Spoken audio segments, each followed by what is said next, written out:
J'entre maintenant dans le vif du sujet, après ce développement historique, pour que vous voyez la légitimité, et que les droits culturels, ce n'est pas la nouvelle mode. Dans certains territoires, on nous a dit, maintenant on a nos chefs qui nous disent, faites des droits culturels. Et avant, on pouvait oublier tout ce qui a été fait. C'est pas notre propos, c'est pas une mode, c'est un mode, oui, un mode d'action, un mode de pensée, mais qui n'est pas alternatif, qui ne détruit pas, évidemment, tout ce qui s'est fait et tout ce qui est magnifique, que ce soit de l'éducation populaire, que ce soit dans l'ordre du pouvoir d'agir, que ce soit dans toutes les formes de travaux qui ont pu être faits, mais qui a cette ambition concrète de rassembler ça au niveau des droits fondamentaux pour lui donner une nouvelle lisibilité politique et une nouvelle cohérence. Et pour sortir simplement des écoles de pensée, non pas pour critiquer des écoles, mais quand elles sont fermées, on les critique, mais pour essayer de remettre cela au fondement des droits humains en général. Donc je vais, à partir de maintenant, développer beaucoup ce cercle des couleurs d'Augusto Giacomini. Vous allez voir pourquoi. On a du mal de dire que quelqu'un est culturellement pauvre. Ça va, vous voulez changer de place peut-être.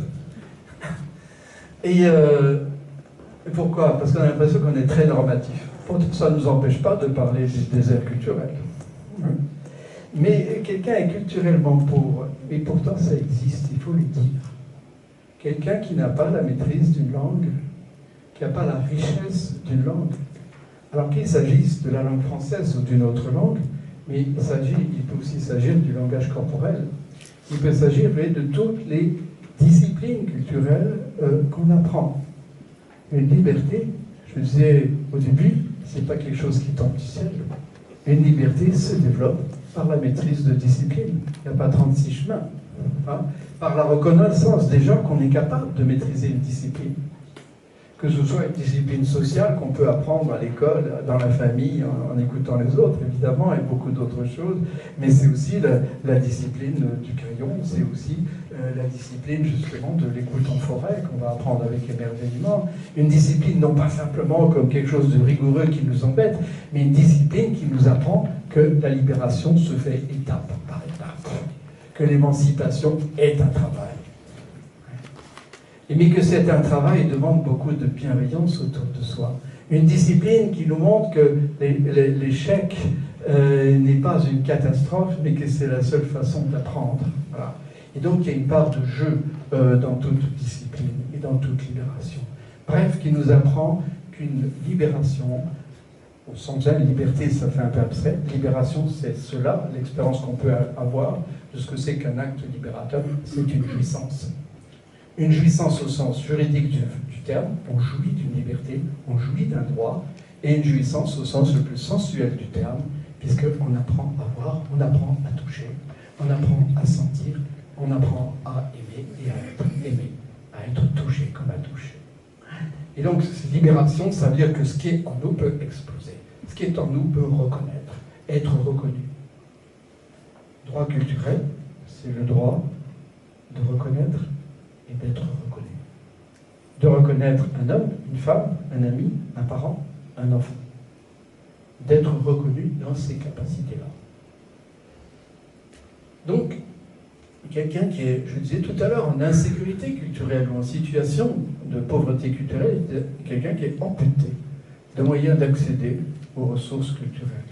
C'est quelqu'un qui est désœuvré, au sens où il n'a pas de belles œuvres dans les mains. Soit qu'on ne le lui donne pas, on le juge indigne, soit aussi qu'on juge indigne ce qu'il fait. Être désœuvré.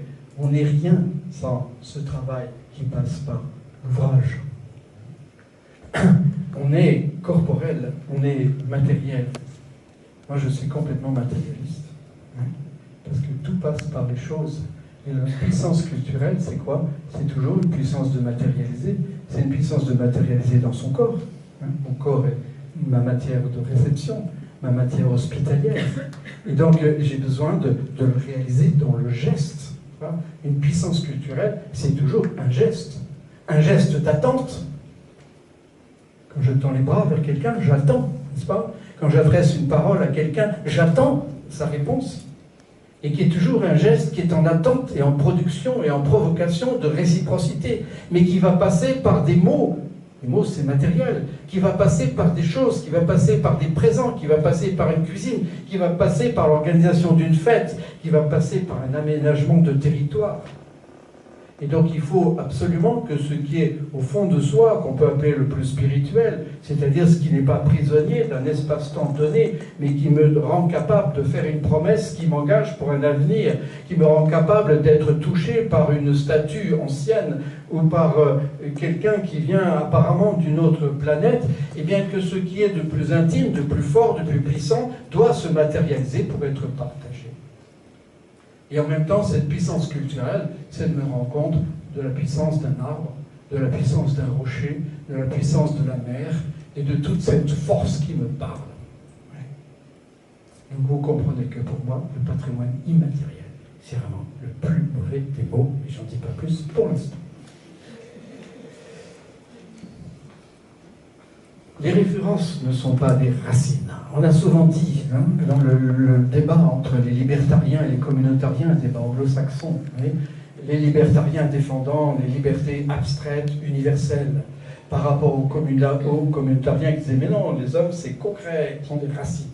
Les libertariens répondaient « mais les hommes ne sont pas des plantes ». Ils ont raison de ce point de vue-là. Par contre, on a des territoires, mais on chemine. D'où cette formule de Danielle Sandnauve dans Le Don des morts, ce livre qu'elle a écrit sur la littérature. Les morts sont les écrivains qui nous ont laissé leurs œuvres, comme elle fait le parallèle avec la vigne. Elle est moins avec la vigne, qu'est-ce que je dis avec les villes. Elle est moins douée pour parler des campagnes. Bon. Ce qui sépare un homme cultivé d'un homme qui ne l'est pas, ce n'est pas seulement la possession d'un bien. C'est un chemin qui n'a pas été parcouru, un travail qui n'a pas été fait.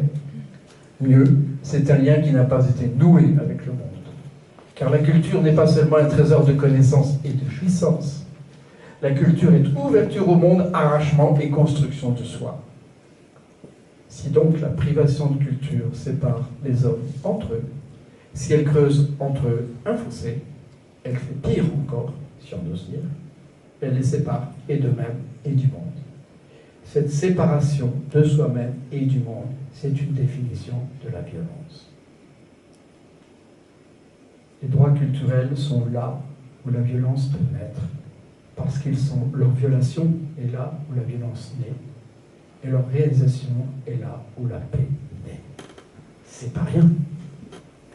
Et vous avez compris qu'il ne s'agit pas d'une paix bien gentille, du vivre ensemble, comme on peut le dire dans un système totalitaire où chacun doit vivre ensemble. Ou dans une société de consommation globalisée, où chacun peut vivre ensemble, enfin, l'un à côté de l'autre, lui aussi dans le supermarché, peu importe, quand on y va encore, mais dans un vivre, non. Je préfère la devise de la ville de Rennes, vivre en intelligence. Parce qu'à ce moment-là, on fait du tissage social, et on n'est pas simplement les uns en tolérance mutuelle. Alors pourquoi on ne peut pas voir la gravité de cette pauvreté? Pourquoi ne voit-on pas non plus que les violences sont des défauts de culture? Parce qu'on prend souvent la culture au sens étroit. Je dis bien la culture, je mets un guillemet, parce que moi je ne dis jamais la culture. Mais on a effectivement des politiques culturelles, on a des directions culturelles, et on est bien obligé en politique de faire des distinctions, alors même qu'on est à peu près d'accord dans l'ensemble pour dire que la notion de culture est plus anthropologique et transversale. Donc on est ici dans une jolie dialectique que je vais développer un instant. Là, vous avez ici la définition que vous connaissez de l'UNESCO, donc culture dite au sens large. La culture doit être considérée comme l'ensemble des traits distinctifs, spirituels et matériels, intellectuels et affectifs, qui caractérisent une société ou un groupe social et qu'elle englobe, outre les arts et les lettres, les modes de vie, les façons de vivre ensemble, les systèmes de valeurs, les traditions, les croyances. Le point positif de la définition large, c'est qu'on ne peut pas ne pas être d'accord avec une définition large. Parce que si on va au théâtre, c'est pas seulement pour faire des loisirs. Si on va au théâtre, c'est pour apprendre à vivre, c'est pour apprendre à sentir, c'est pour apprendre à aimer. Et si on a été bouleversé par un livre, si on a été bouleversé par une pièce de théâtre, si on a été bouleversé par une musique, si on a été bouleversé par une fête, et toute la cohérence magique qui a pu être réalisée dans une fête, qu'il s'agisse d'une fête de famille, ou qu'il s'agisse d'une fête communale, ou plus large, dans un festival qu'on vit après année, eh bien c'est qu'on y apprend à vivre. qu'on y apprend des liens sociaux, qu'on y apprend de l'émerveillement, qu'on y apprend que le partage est beaucoup plus puissant qu'on pouvait le croire encore. Et donc à ce moment-là, on ne peut pas non plus dire que le vêtement c'est pas de la culture, que la culture serait simplement des beaux-arts. Et que tous les arts de faire, les arts de vivre en famille, les arts de faire, que son métier n'est pas culturel. Si son métier n'est pas culturel, ça veut dire qu'il ne vaut rien. Si son logement n'est pas culturel, qu'est-ce que c'est? C'est simplement une boîte. Si son territoire n'est pas culturel, ça veut dire quoi? Que c'est uniquement un tracé fonctionnel, etc. Donc l'exception culturelle, c'est une ânerie dans les termes. Ça voudrait dire qu'il y a simplement les beaux-arts qui seraient culturels et tout le reste serait neutre et insipide. Or, si on a besoin d'art dans la vie quotidienne, c'est parce qu'on a besoin d'apprendre à voir, et d'apprendre à toucher, et d'apprendre à entendre, et d'apprendre à comprendre la respiration d'un autre, et pouvoir toucher son désir. Or, comment vous voulez développer votre désir si vous ne touchez pas d'autres désirs? Donc on est bien obligé de prendre ce sens large. Mais le problème, c'est qu'est-ce qu'on fait en politique avec une définition aussi large? Donc si on est d'accord sur le principe, quand on revient au concret, des beaux-arts, du patrimoine, et selon les organes, on va définir plus ou moins largement, on y intègre parfois la communication, on y intègre l'éducation, mais rarement, parce que ça c'est un gros morceau, donc c'est à côté, etc. Donc ça c'est la difficulté. Mais vous avez aussi une erreur dans cette définition, ce que j'ai mis en vert, c'est que vous avez une approche collectiviste. La culture qui caractérise une société ou un groupe social. La culture, c'est d'abord quelque chose de personnel. Et si, encore une fois, on veut caractériser un groupe social, je l'ai dit au niveau d'une nation, alors vous définirez une culture politique. Ça ne veut pas dire qu'elle serait exclusivement politique et que le français ne fait pas partie de l'identité française, bien entendu. Mais c'est pas... Ce qui fait l'identité fondamentale, c'est bien une culture politique, avec une politique d'hospitalité linguistique qui a été assez restrictive jusqu'à présent, qui s'ouvre un petit peu, et puis bien d'autres éléments, n'est-ce pas, de sa structure assez centralisée, des essais de décentralisation, etc. Donc tout ce bricolage institutionnel, c'est normal, en politique on bricole toujours, comme dans la vie, mais qui va constituer une histoire et une identité. Mais ce n'est pas une culture globale. Oui, jamais.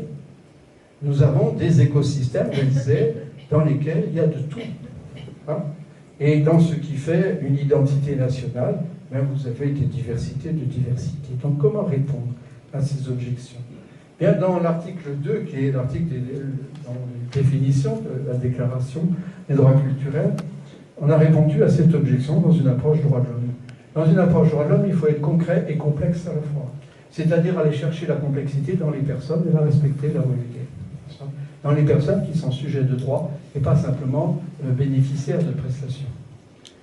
Et alors, le terme culture, on reprend en gros quelques nuances, par lesquelles une personne ou un groupe, alors ça peut être aussi collectif parce qu'on se met d'accord dans une communauté, par exemple dans une famille, à partager des valeurs. Et à ce moment-là, on peut parler d'une identité familiale. Mais ça veut pas dire que les parents sont des copies, les enfants sont des copies conformes, parfois c'est l'inverse, des copies conformes de leurs parents, n'est-ce pas? Ou que les frères et sœurs ont la même identité, parce qu'ils auraient reçu la même éducation, ce qui n'est pas exact. Mais on va chercher, pour que la communauté familiale s'entende et se développe, on va chercher une communauté de valeurs qui respecte la diversité d'interprétation et des choix.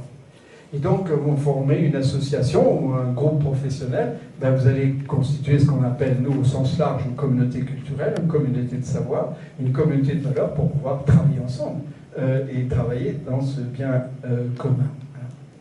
Mais ça reste des personnes qui se mettent ensemble pour exercer leurs droits et qui expriment là, son humanité et les significations qu'il donne à son existence et à son développement. Donc, elle respecte à la fois le personnalisme et la complexité. Alors, j'ai dit du mal à l'UNESCO, je peux en dire du bien. Cette définition, vous la trouvez dans la déclaration. Qu'est-ce que c'est qui est culturel? Si on est transversal, ça ne veut pas dire qu'il n'y a pas du spécifique. Mais le spécifique n'est pas simplement dans un secteur et dans un bureau avec ses clés et ses clés de langage. Le spécifique, il peut très bien être transversal tout en étant spécifique. Et là, vous avez une définition un peu large. Une activité est culturelle dès lors qu'elle ne se réduit pas à une production, mais contribue à la communication en tant que porteuse d'identité, de valeurs et de sens. Son métier est culturel dans cette dimension-là. Sa façon de manger, de faire des repas en famille, des repas entre amis est culturelle, ô combien. Sa façon de se vêtir est culturelle, sa façon d'habiter, etc., etc. Et qu'est-ce qui fait le lien entre tout ça? La question reste ouverte. En gardant bien à l'esprit que dans des traditions politiques ultralibérales, comme on a en Suisse notamment, on a tendance à dire que le culturel, c'est de la responsabilité privée, point à la ligne, et on n'a pas envie que l'État décide pour nous. Donc on va surtout laisser ça à l'associatif, mais aussi au sponsoring et au mécénat privé, comme si celui-là était plus libre. Voilà. Et on a évidemment beaucoup moins ça en France. Mais toujours est-il qu'un domaine culturel, il traverse toujours la frontière publique-privée. Vous avez bien des gens qui vont penser que le religieux est du domaine privé. C'est complètement faux. Bien sûr que c'est du domaine privé, mais c'est aussi du domaine public. Parce que le droit à la liberté d'expression, c'est aussi le droit de manifester. Et donc c'est le droit de participer avec ses savoirs à l'ordre public, à le contester, comme on a du droit à l'objection de conscience. Quand on a mis des réfugiés, expulsés ou en menace d'expulsion dans des églises ou dans des temples, eh bien, il y avait ce droit à l'objection de conscience, qui n'est pas... Le droit lui-même est absolu, c'est un fondement de la démocratie, et évidemment, en fait, ça se négocie. C'est pas parce qu'on est d'accord qu'on a forcément raison, hein. Qu'on n'est pas d'accord qu'on a forcément raison. Toujours est-il que vous avez une transverse, comme la peinture, et voilà. Et dans le religieux, c'est pas un domaine à part. Le religieux, c'est... Vous avez de l'art sacré, vous avez de l'histoire sacrée, vous avez de la littérature sainte, vous avez le religieux qui transverse les différents domaines culturels et qu'on ne peut pas ignorer. Mais c'est la même chose pour les autres domaines. Prenez le domaine scientifique, qui est un domaine, c'est toujours très instructif de mettre en parallèle science et art, au sens de beaux-arts. Pourquoi? À ce moment-là, le domaine scientifique traverse tout. Et on voit bien qu'on a grand besoin, pour chaque homme, chaque femme, d'avoir un accès à le plus de découvertes scientifiques possibles, le plus d'émerveillement scientifique. Je prenais l'exemple de la forêt, on peut prendre tous les autres. Hein. Pourquoi? Parce que tout est savoir. Et toute liberté passe par une approche des savoirs. Bon, j'espère que je vous bouscule un petit peu quand même, hein, que vous avez des objections qui naissent. N'hésitez pas à vous faire sortir tout à l'heure. Vous voyez qu'on est dans une logique d'arrachement et aussi de production de travail culturel. Alors les droits culturels tels que vous les avez dans la déclaration là, je les cite juste. Vous avez 2 articles, c'est une structure classique d'instruments juridico-politiques au niveau fondamental. 2 articles de définition qui ne définit pas une fois pour toutes, mais qui définit les termes dans le texte qui suit. Et puis ensuite, en gris, ici, vous avez 5 articles qui définissent 8 droits. Et puis ensuite, les principes de mise en œuvre, voilà, qui définissent précisément une responsabilité commune. Alors on va aller travailler cet après-midi. Voilà. Et voici ici un petit peu dans les détails. Donc la liberté de choisir ses références culturelles, je vais beaucoup parler par la suite de la notion de référence, d'activité. Donc on est loin du droit d'accès à la culture. Parce que si on dit le droit d'accès à la culture, on réduit, parce que c'est que l'accès. Or, la participation à la vie culturelle, ce n'est pas que de l'accès, c'est de la pratique, c'est des activités. Et c'est contribuer. Contribuer à de la production, à du travail, à de la création culturelle. Donc c'est beaucoup plus fort que simplement l'accès à une offre. Et puis en plus de ça, ça veut dire qu'on a déjà défini la culture. La culture étant définie à ce moment-là comme une offre culturelle, ce qui est évidemment extrêmement réducteur. Le reste, on va le développer après. Et je passe maintenant au nœud logique, où je vais développer cette image. Hein. Comment vivre son identité culturelle. Les droits culturels, on peut dire, c'est des droits, non pas à l'identité, parce que personne ne peut garantir l'identité de quelqu'un, de même que personne ne peut garantir la santé, et donc le droit à la santé n'existe pas, mais c'est des droits de participer à des relations de soins dignes. Et ici, on a le droit de participer à des ressources culturelles qui permettent de vivre son identification tout au long de sa vie. Je répète, définition large, générale, de droit culturel. Le droit de participer, c'est-à-dire d'accéder, de pratiquer, de contribuer à des ressources culturelles qui permettent de vivre son processus d'identification tout au long de sa vie. Et donc, vous voyez que c'est quand même assez important. C'est un processus d'identification, on n'a pas une identité qui est faite tout d'un coup, c'est un travail. Et c'est un travail qui se fait entre un certain nombre de pôles dialectiques que je vais déployer un petit peu maintenant. Quand on dit c'est du droit à la différence ça ne veut rien dire, parce qu'on est différent par rapport à quoi? Donc la différence tout seul, ça n'a pas de sens grammatical, c'est une relation. Et puis quand on cherche à vivre son identité, on la vit par rapport à quoi? On la vit par rapport à l'âge, on la vit par rapport au sang, on la vit par rapport à la mort, on la vit par rapport à la naissance, on la vit par rapport au sexe, on la vit par rapport à la tendresse, on la vit par rapport à l'alimentation, on la vit par rapport à la forêt, par rapport au bois, par rapport à l'eau, par rapport au sable, bref, par rapport à des valeurs universelles. Et donc, mais on les vit d'une façon particulière, d'où l'intérêt de comparer. Vous venez d'avoir un enfant, vous avez évidemment envie de rencontrer quelqu'un qui vient d'avoir un enfant aussi. Et la même chose pour toute expérience humaine. Et à ce moment-là, on la vit chaque fois d'une façon singulière. Hein? Nous autres philosophes, vous autres, quand je dis nous tous, quand on voit un couple comme ça d'opposés, on cherche le troisième terme. Hein? Celui qui donne l'intelligence aux deux autres. Voilà. Le singulier, c'est un universel vécu d'une façon originale. Et donc notre identité de papa, de maman, de fils, de frère, d'ami, etc., eh bien, c'est des valeurs universelles en soi, mais que l'on doit composer, que l'on doit vivre d'une façon singulière. Je prends la dialectique cette fois-ci au niveau logique. Identiser, ça veut dire un. Mais c'est pas A égale A, sinon on serait idiot, sinon on serait tous des fondamentalistes. Donc c'est du un qui se nourrit de divers, n'est-ce pas? Autrement dit, qui s'enrichit de diversité. Mais ce n'est pas non plus un patchwork. C'est une diversité qu'on arrive à valoriser. Dans la déclaration de l'UNESCO sur la diversité culturelle, j'ai proposé de parler de richesse culturelle. Parce que la diversité, c'est joli, mais si chacun est dans son coin, ça ne sert pas à grand-chose, ça ne sert pas à valoriser. Les richesses, ils n'ont pas voulu, parce que quand on dit richesse, tout le monde pense à ça. Parce qu'il y a vraiment bête. La richesse culturelle, c'est quand même quelque chose qui nous intéresse. Et puis, évidemment, on peut le voir au niveau anthropologique ou personnaliste. Je parle de mon identité, mais je peux aussi parler de l'identité de ma famille, d'un groupe, d'un pays, d'un peuple. Et donc, il y a à la fois une approche personnelle et une approche qui se fait toujours avec d'autres. C'est pas mon identité dans mon coin. Qu'est-ce que vous faites quand vous avez été complètement bouleversé par un livre? Mais complètement. Il y a l'avant et il y a l'après. Je prends le livre, je pourrais prendre une autre expérience. Qu'est-ce que vous faites? Prenez votre meilleur ami et vous lui dites, tu as 3 jours pour me lire ce livre, sinon je ne sais plus de quoi je vais parler avec toi. C'est trop fort. Il y a un bouleversement. Je veux le partager. Pourquoi vous voulez le partager? Parce que c'est nouveau et vous avez besoin de comprendre.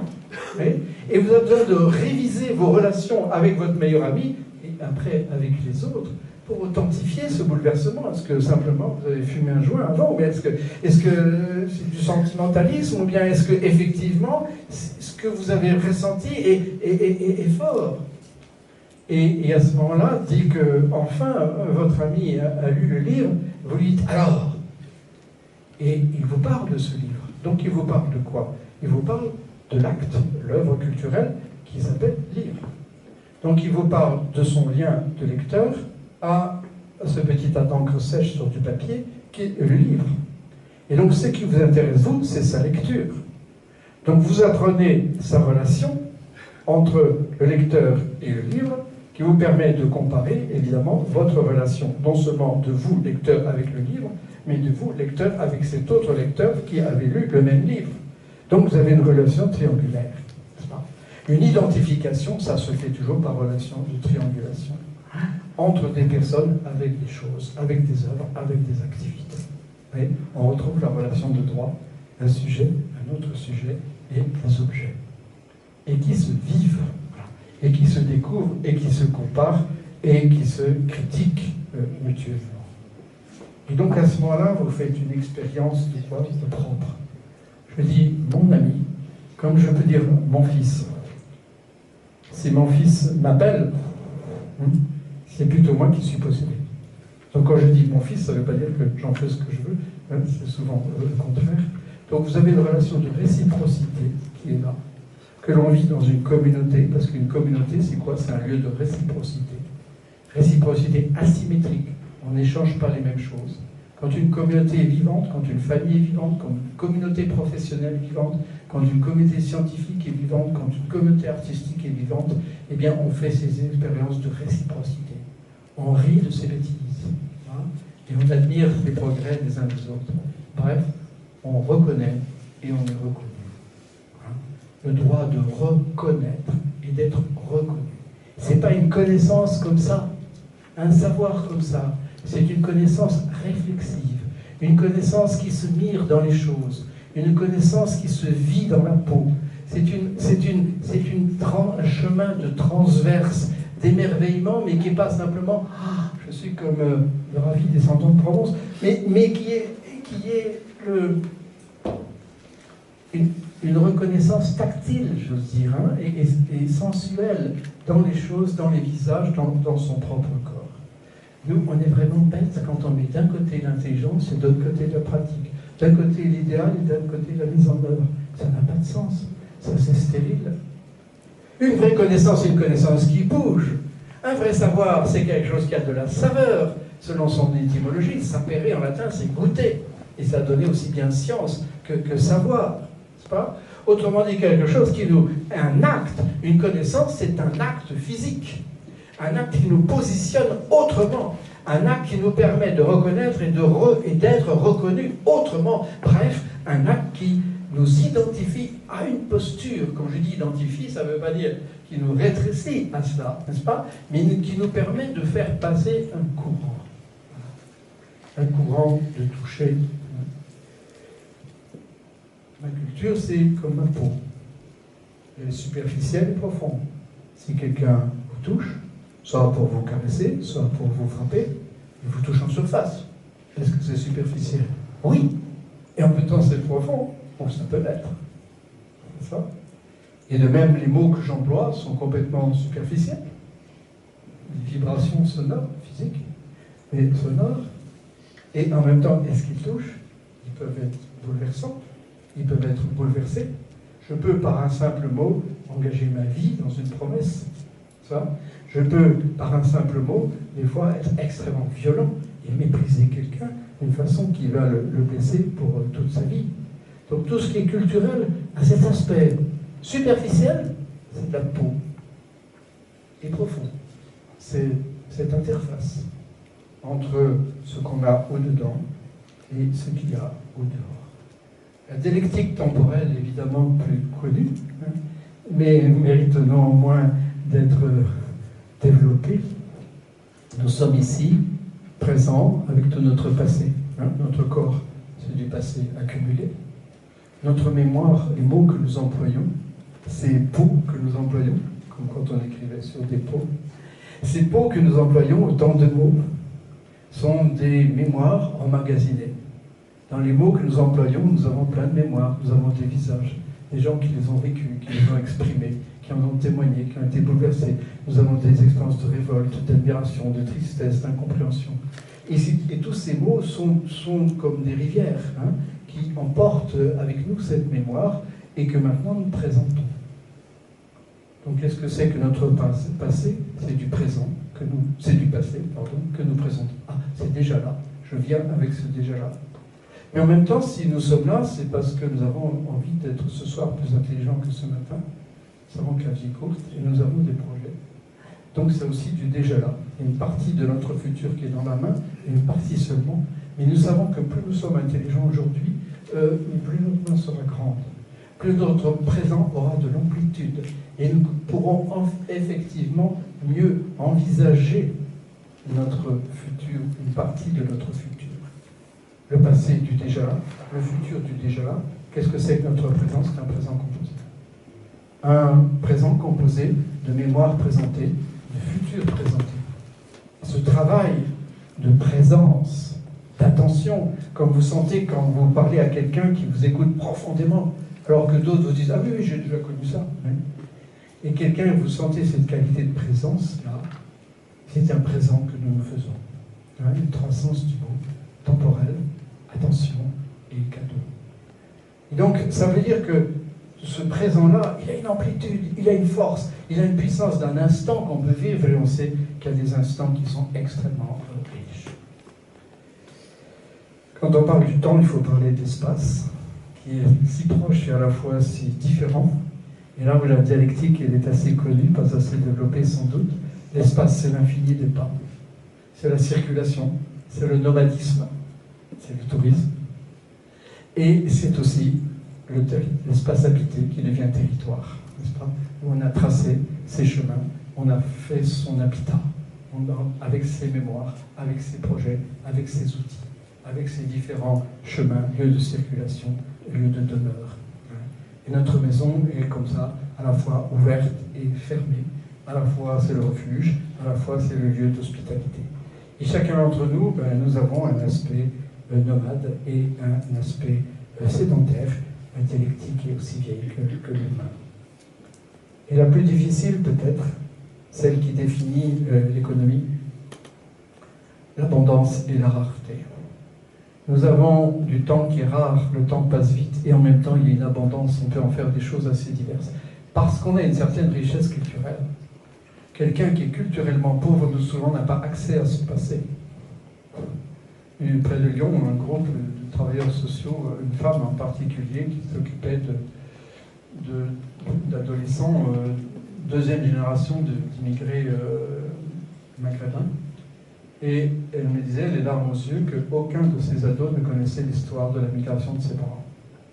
Ils ne connaissaient pas l'histoire de la vie vécue en Algérie, au Maroc ou en Tunisie, et ils ne connaissaient pas l'histoire du pourquoi du départ, et donc non plus pas beaucoup de la difficile arrivée. Parce que les parents disaient, allez, maintenant tu dois être français, tu ne dois pas rester un peu, tu dois t'assimiler complètement. Et à ce moment-là, ils l'ont privé leur passé. Passé douloureux, certes.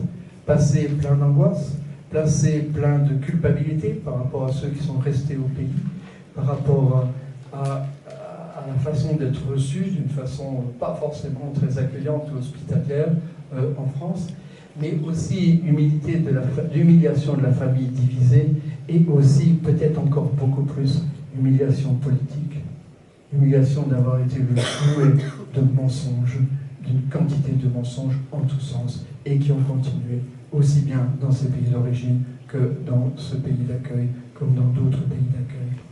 Donc vous avez une humiliation tous azimuts qui fait que des parents ont décidé de dire, bon, maintenant tu coupes avec ça. Oui, mais on ne peut pas couper avec son passé, c'est pas possible. Sinon, on n'a pas de quoi constituer son futur. Et pareillement, quelqu'un d'extrêmement pauvre, souvent, ne peut pas envisager de futur, il doit vivre au jour le jour. Et à ce moment-là, ces libertés, elles sont niées. Donc vous avez ici une sextuple dialectique qui a cet avantage que vous pouvez réconcilier à la fois la partie objective des différentes pôles qui sont là en opposition dialectique. C'est pas possible d'être complètement tourné vers son passé, on meurt. D'être uniquement tourné vers l'avenir, dire allez, on oublie tous les crimes qu'on a faits, on passe à autre chose. Et mon œil, si on oublie les crimes, on n'en tire pas les leçons, c'est sûr qu'ils vont revenir. Et en tout cas, les victimes ne reviendront pas à leur mémoire non plus. Et c'est pas possible non plus d'être complètement individualiste. Une société individualiste, elle meurt. Mais une société communautarienne ou collectiviste, elle meurt aussi. Donc on doit trouver un équilibre entre ces pôles. Mais ces pôles sont nécessaires. D'où le fondement universaliste de l'analyse. Mais la liberté, au milieu, demeure. Non seulement elle demeure, mais elle est fondée. Vous avez à choisir, et votre frère, votre sœur, votre ami ne va pas forcément faire le même choix que vous entre l'importance de la maison refuge et l'importance du voyage. Et au cœur de cela, au cœur de ce processus, vous avez cet espace de conscience, qui est aussi un espace de confiance, un espace blanc, hein, qui est là, le lieu de jeunesse des libertés.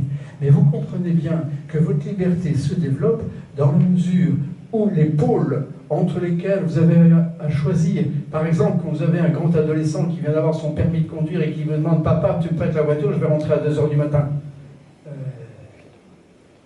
Quoi, hein? Avec qui tu pars, hein? 2 heures, c'est quand même trop tard, hein?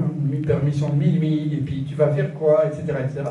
Vous gagnez du temps, vous essayez de négocier pour voir effectivement entre le pôle confiance, qui est absolument nécessaire, et le pôle sécurité-contrôle, qui est non moins nécessaire, où est-ce que vous allez donner la réponse qui vous semble sur le moment, de façon un peu inquiète, la mieux ajustée. Oui. Et donc le fait d'avoir une profonde expérience de confiance avec votre enfant devenant adulte, mais en même temps une profonde conscience des risques, et notamment des risques que vous n'avez peut-être pas vus jusqu'à présent, n'est-ce pas? Donc, principe de précaution, eh bien, vous allez essayer de faire une réponse ajustée, c'est-à-dire une réponse libre et responsable. Et donc, cet espace de confiance qui est un petit peu comme le jeu qu'on a dans les pièces en physique, hein, il faut que ça bouge un petit peu, eh bien, vous le trouvez de cette façon-là. Si je le prends, il y a une correspondance entre ces différentes valeurs qui vous donne à chaque fois comme un choc coloré. Entre, je prends la maison qui doit à la fois être ouverte, c'est-à-dire que la lumière doit rentrer, l'air doit rentrer, l'espace doit circuler, et les matériaux doivent répondre et répandre et correspondre à ces changements de lumière dans la journée, et vous trouvez une correspondance avec le refuge, le recueil, les petits recoins, etc. Et à ce moment-là, vous n'allez pas simplement dire « Ouh là là, je suis dans un supermarché, je vais faire un petit bout d'identité par-ci, par-là, n'est-ce pas ?» Mais il s'agit de trouver une correspondance entre ces valeurs, une correspondance qui est unique sur le moment, qui est plus ou moins réussie. Et nous nous trouvons dans cet acte d'identification, comme Marie de Modigliani, qui est peinte, qui se sait peinte, par un regard qui est évidemment un regard formidable, hein, un regard qui sait envisager. Et elle sait qu'elle est regardée, et elle sait qu'elle sera regardée une fois qu'elle sera sur la toile. Et nous avons nous-mêmes le regard que nous portons sur les autres est un regard qui se sait ou qui se suppose regarder. Et nous avons besoin de regarder ensemble les mêmes choses, les mêmes émerveillements, pour pouvoir oser croiser nos regards, pas les soutenir trop, mais se croiser ainsi. Donc cet aspect de réciprocité essentielle, voyez, et qui est intime, est extrêmement fort et puissant. J'ai besoin d'un terme ici qu'on n'utilise pas beaucoup pour dire cela. Qu'est-ce que c'est ici que cette action culturelle? Je vais le prendre ici, ça, vous l'avez dans la définition. Je reste avec Marie un instant.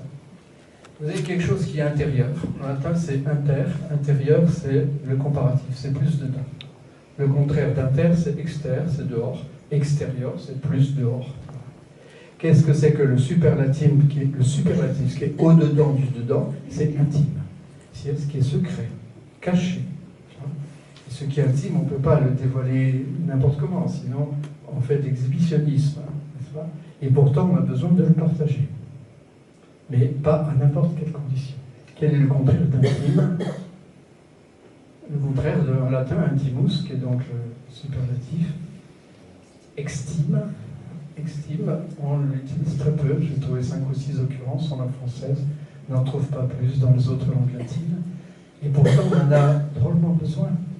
Qu'est-ce que vous faites? Vous êtes, soit dans ce tableau, soit vous êtes sur la scène, et vous êtes acteur dans une pièce de théâtre, vous interprétez à ce moment-là une écriture, qui est l'écriture d'un texte, vous expérimentez aussi, vous interprétez l'écriture d'un metteur en scène, vous interprétez l'écriture des costumes, vous interprétez l'écriture de cette salle qui n'est pas qu'une boîte noire, vous interprétez encore beaucoup d'autres écritures et en interrelation avec les autres acteurs qui sont là et en interaction, je ne dis pas avec le public, parce que les acteurs sont le public, puisque ce sont eux qui exercent ici un rôle public. Donc le public, c'est une action de réciprocité, ce n'est pas des gens qui sont assis simplement sur un siège. Ce qui me rappelle que j'ai peut-être déjà trop parlé. Mais vous avez cette interaction. Et alors, comme je disais tout à l'heure pour le livre, quand vous participez en tant qu'invité à cette action théâtrale, et si ça marche vraiment formidablement, que vous êtes bouleversé par ça, qu'est-ce qui se passe? Eh bien, vous avez des gens sur la scène qui jouent des rôles qui ne sont pas eux, et qui sont quand même un peu eux. Ce qu'on appellera une interprétation peut-être authentique, c'est-à-dire qu'on y croit, c'est-à-dire que ça nous fait vibrer. Ça veut dire que vous vivez une expérience de sensualité, une correspondance des sens entre les vêtements, les paroles, les corps, la circulation sur la scène, etc., la gestualité multifonctionnelle, multimédia, si vous me passez cette expression-là. Et à ce moment-là, ça vous fait bouger complètement. Et donc vous avez ici une extimité, parce que vous avez quelque chose d'intime qui se réveille, qui est réveillé, qui est révélé, et peut-être que de rang plus loin, il y en a qui vont trouver ça un peu banal, un peu surfait, ou je ne sais pas quoi, et puis qu'une autre personne va être aussi bouleversée, et vous avez à ce moment-là quelque chose d'universel qui, parce qu'il a plongé dans une singularité étonnante, une démonstration multisensorielle, j'allais dire multi-intelligence, multisensuelle, eh bien, a révélé quelque chose d'universel, en tout cas universalisable. Vous voyez l'idée? Comme quelqu'un qui doit crier. Donc ça, c'est une autre citation d'Amartya Sen pour vous montrer que cette expérience que je viens d'évoquer est bien une expérience de paix. L'action culturelle au sens artistique, comme toutes les actions, sont des actions éminemment politiques parce qu'elles constituent du public. Ce n'est pas une offre pour un public. Un public, pour ceux qui n'hésitent pas à utiliser des mots grossiers pour parler des publics empêchés. Ou des non-publics, ce qui est le pire du pire. Mais c'est une action qui est publique parce que l'acteur lui-même fait un acte public. Et s'il réussit, ça veut dire qu'il va trouver cette citoyenneté, cette païdéia dont je parlais tout à l'heure, cette citoyenneté, cette capacité de participer au bien commun qui peut être dans chacune et dans chacun. Bon nombre de conflits ou d'actes barbares sont alimentés par l'illusion d'une identité unique qui ne peut faire l'objet d'un choix. L'art de distiller la haine se cache bien souvent derrière le pouvoir quasi magique d'une identité prétendument dominante qui étouffe les autres possibilités d'affiliation et dont les dehors belliqueux inhibent les sentiments de bienveillance et de compassion que nous pourrions éprouver en temps normal. Le temps normal existe. C'est le temps de l'admiration, c'est le temps de l'émerveillement, c'est le temps de l'inquiétude, c'est le temps du désir, mais du désir que l'on veut partager, parce qu'on en a besoin, du désir d'extimité, de reconnaître que ce qu'il y a au-dedans de soi mérite d'être dit. Le droit culturel, ça veut dire que chacun d'entre nous a le droit de s'entendre dire « ton histoire m'intéresse ». Ton histoire nous intéresse. Pourquoi? Pas seulement parce que tu as une raison humanitaire, parce que tu as traversé la Méditerranée dans des conditions épouvantables, parce que tu as vécu telle ou telle situation, et parce que la façon dont tu as vécu cela, la façon dont tu as vécu la maternité, la paternité, la maladie, ou la joie, ou la découverte d'une passion, eh bien, tu l'as vécu d'une façon tout à fait singulière et originale. Et ça nous intéresse que tu le dises. Mais pas simplement que tu racontes comme cela, oui, mais aussi que tu l'écrives, ou que tu le danses, ou que tu le partages en repas, ou que tu trouves une discipline, une activité culturelle qui te permet d'extimiser, c'est-à-dire de mettre au dehors ce qui est au dedans, mais d'une façon originale et qui maintient son caractère digne, son caractère puissant, son caractère secret. Tout le monde n'est pas capable d'ouvrir et de découvrir le secret, ou les secrets qui sont dans tel ou tel livre, n'est-ce pas? Mais ils y sont. Alors je vais bientôt terminer cette approche-là, parce que vous allez commencer à vous fatiguer, mais c'est déjà trop tard. Vous voyez que ici, dans cette image, vous avez chaque couleur représente symboliquement une cercle chromatique des couleurs, une référence culturelle. Et qu'à l'intérieur, cet espace blanc que j'indiquais tout à l'heure, vous avez aussi des références, puisque la langue que nous parlons, c'est une référence culturelle, mais c'est notre grammaire, c'est notre façon de penser. Et là, quand je dis la langue que nous parlons, ce n'est pas le français et d'autres langues, mais c'est notre façon, évidemment, de parler ces langues-là et de les vivre comme autant de maisons hospitalières, avec ces chambres, ces corridors, autant d'espaces où on peut rencontrer d'autres personnes. Et puis, ce n'est pas chaque couleur qui est à part, puisque, évidemment, les couleurs n'ont de sens que si elles sont en répondance mutuelle. Et que c'est dans les contrastes et les harmonies qu'on va trouver la puissance de chaque référence. Donc une référence culturelle ici est un savoir qui donne accès à des savoirs. Et ça, c'est complètement central. Quand on a dit que les droits culturels sont des droits de l'homme comme les autres, aussi importants, aussi fondamentaux, parce que comme les autres, ils mettent en jeu directement la dignité de l'être humain, ses libertés, ses responsabilités. Bien. Ça, il fallait déjà le démontrer. Pour les raisons que je disais tout à l'heure, la culture c'est quand même secondaire par rapport aux besoins dits essentiels dans cette aberration qu'est la pyramide de Maslow. Les droits culturels sont au cœur des libertés.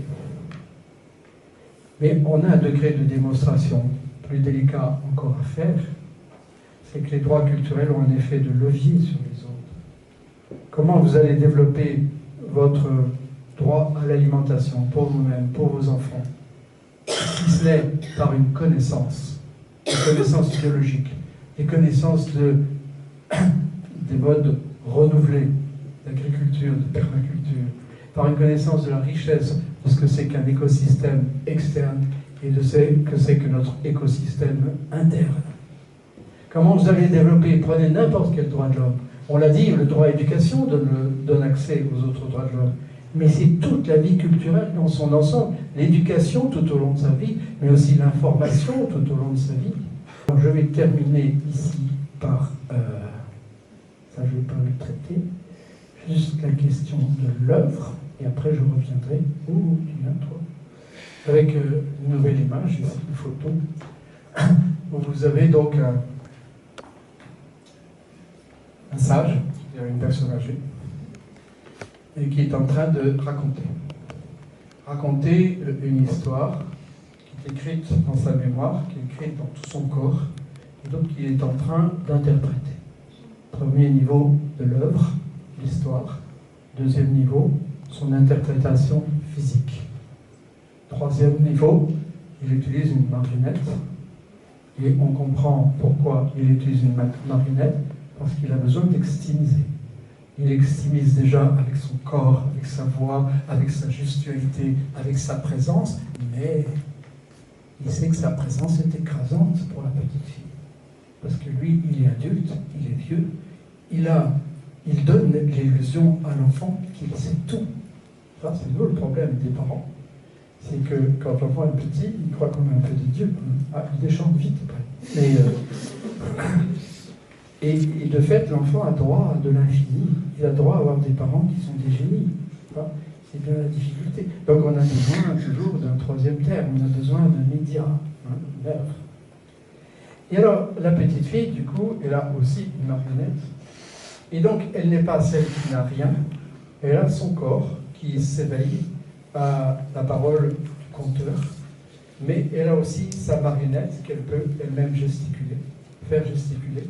Et donc, elle regarde non pas le Guillaume, mais cette marionnette qui parle et qui gesticule d'une façon complètement magique, puisque ça lui parle. Oui. Et donc là, vous avez véritablement l'idée de ce que c'est qu'une œuvre. Ce n'est pas un tableau qui est au mur. Sous là, je disais, l'œuvre, c'est quand le tableau est regardé par quelqu'un, comme Marie tout à l'heure. Et l'œuvre, elle est là. Alors, vous avez l'œuvre prétexte, on pourrait dire pré-peinture, tout ce que vous voulez, mais prétexte au sens où elle a une texture, n'est-ce pas? Mais ce qui est l'ouvrage réel, c'est-à-dire l'activité dont l'œuvre est témoin, dont l'œuvre est support, dont l'œuvre est prétexte, c'est bien la personne qui est en train de s'en mettre plein les yeux, n'est-ce pas? Ou plein les oreilles, ou plein le cœur, ou plein tout ce que vous voulez. Et donc là, on a bien l'exemple de ce que c'est que participer à la vie culturelle et de vivre ici une identité. La petite fille, son identité, elle va le vivre quoi?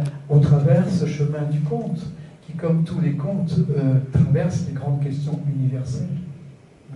Et elle va parcourir ici un chemin d'identification avec lequel elle va plus ou moins se frotter, se confronter. Donc, qu'est-ce qui fait une œuvre de qualité? On a besoin de savoir ça. Sinon, on est dans le relativisme culturel. Or, en droit de l'homme, on est normatif et fier de l'être. Pourquoi? Parce que, non pas parce qu'on est persuadé d'avoir la science infuse, mais parce qu'on est obligé de donner une réponse intelligente à des gens qui sont en souffrance.